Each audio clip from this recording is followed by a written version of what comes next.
Have you ever caught your reflection unexpectedly, perhaps in a shop window or late at night in a quiet bathroom mirror, and felt a strange jolt? A fleeting sense of not truly recognizing the person staring back, the lines on the face, the look in the eyes. They seem familiar, yet somehow alien. We navigate a world that constantly pushes, prods, and pressures us to be someone.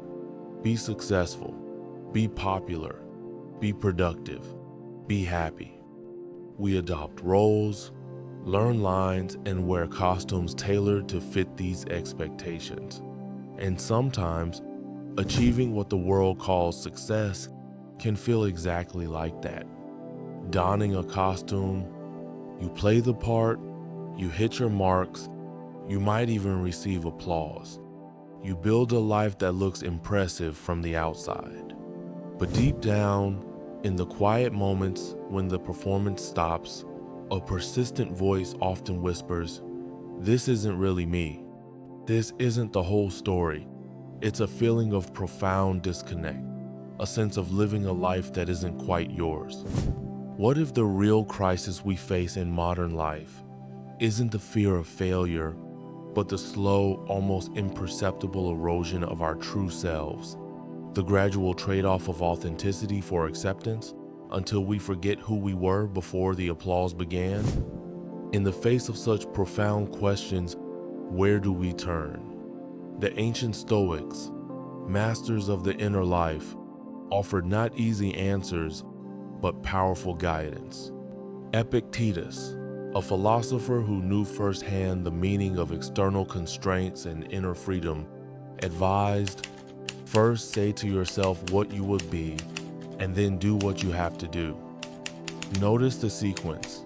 It's deliberate. It's potent. First, define your ideal self, your core principles, the person you aspire to be based on your own reasoned values. Then, and only then, align your actions, your work, your daily choices with that internal blueprint. The Stoics didn't frame identity as a treasure hunt, a quest to find some pre-existing hidden self. They saw it as an architectural project. They told us to define ourselves, to choose our values, and then to build our lives, brick by conscious brick, upon that chosen foundation. Identity, in the Stoic view, is not something passively received or discovered fully formed. It is actively constructed. It's built slowly, deliberately, through the countless choices we make every single day. The words we speak, the actions we take, the thoughts we entertain, the principles we uphold, especially when no one is watching. These are the building blocks of who we become. But here lies the modern predicament. We live in a world that often attempts to build our identity for us. Society frequently defines us by external metrics: what we do for a living, what we earn, what we own, or how we appear online and offline. Our job titles, our social media profiles, our possessions, these become a shorthand for who we are. When we internalize these external definitions, when we prioritize society's script over our own burgeoning understanding of ourselves, we risk becoming actors in someone else's play. We might win accolades, achieve success, but the role never feels quite right. There's an internal dissonance, a friction between the public persona and the private self. The Stoics warned us vehemently against anchoring our self-worth in these shifting sands. External validation, praise, reputation, social standing is inherently fleeting and crucially outside our direct control. It can be given and taken away based on whims and perceptions. But inner alignment, the harmony between your chosen values and your actions, the integrity of your character, this is an internal state. It is within your control. And while it may not always win external applause, It provides a foundation that is steady, resilient, and, in a meaningful sense, eternal. Modern psychology provides a framework for understanding this internal conflict. Some theorists speak of the false self syndrome, a defensive facade we construct, often beginning in childhood, to protect our vulnerable true self. This false self adapts to external demands and expectations, striving for approval and avoiding rejection. While adaptive in some ways, when we predominantly live through this false self, we lose touch with our authentic needs, desires, and feelings. Over time, this profound disconnect between our lived reality and our inner truth can exert a heavy toll. It often manifests as chronic anxiety, a persistent feeling of being an imposter, a susceptibility to burnout as we expend enormous energy maintaining the facade, and in many cases can contribute to depression, a cry from the true self to be acknowledged. The renowned psychologist Carl Jung recognized this journey towards authenticity as central to a fulfilling life. He famously said, "The privilege of a lifetime is to become who you truly are." This statement resonates deeply with the Stoic project. It's a call to integration, to wholeness. But Jung, like the Stoics, understood that this isn't a passive process. It requires courage.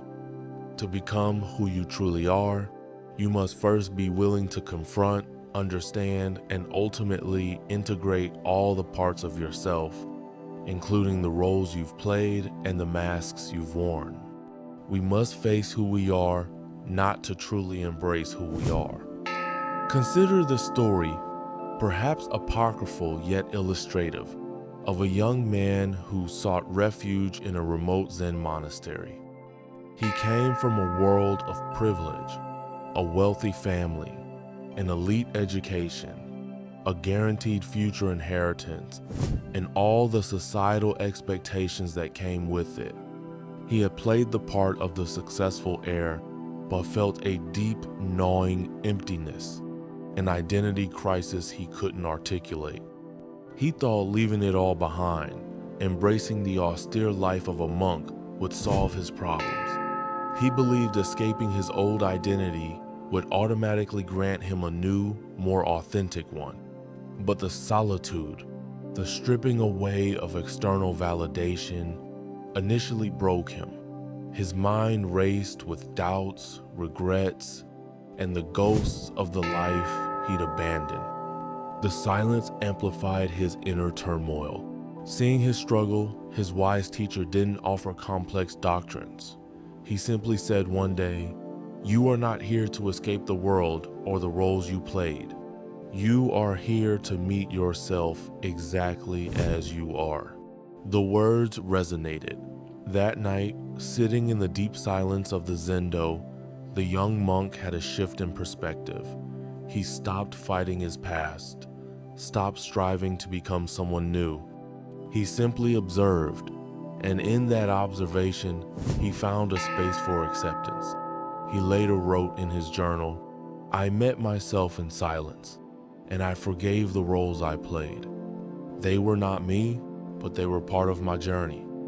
Years later, this man became a respected Zen master, not a master of doctrines or rituals, but a master of himself, living with an authenticity born not from escape, but from profound self-acceptance.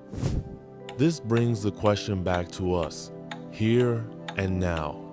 Take a moment, breathe, and ask yourself, with gentle honesty, what roles have you been playing in your own life, perhaps for years, simply to gain acceptance or avoid conflict? What are the costumes you put on each day?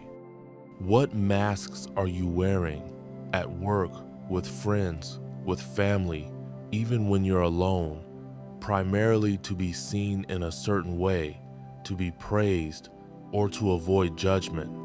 This isn't about inducing guilt or demanding an immediate drastic overhaul of your entire life.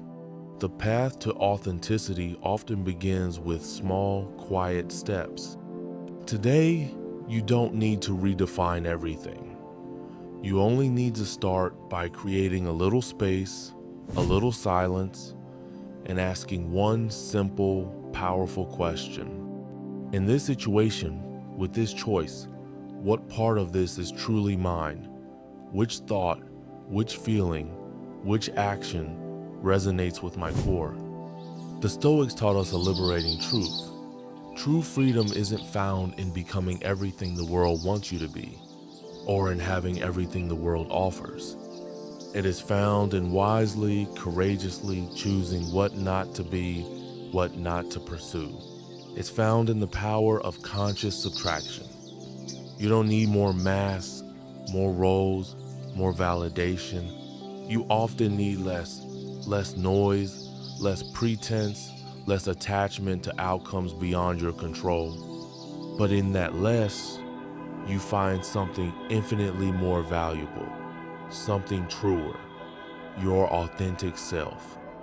And this journey towards self, towards inner alignment, begins with the essential act of reclaiming your identity. Reclaiming it from the constant noise of societal expectations, from the worn-out roles you've outgrown, and from the illusion that your worth is defined by anything external. If this message resonated with you today, if you feel the call to live a more authentic, examined life, then subscribe and join us on this path. It's a journey towards clarity, towards calm, towards inner strength. And this journey continues. In our next episode, we delve into a haunting paradox of modern existence. We ask the question, how can someone be surrounded by millions, immersed in the constant energy of a city, and still feel completely, utterly alone? Join us for episode 2, Urban Loneliness, the Stoic response, coming next. Subscribe now so you don't miss I Tan Together. Let's continue to build our inner citadel.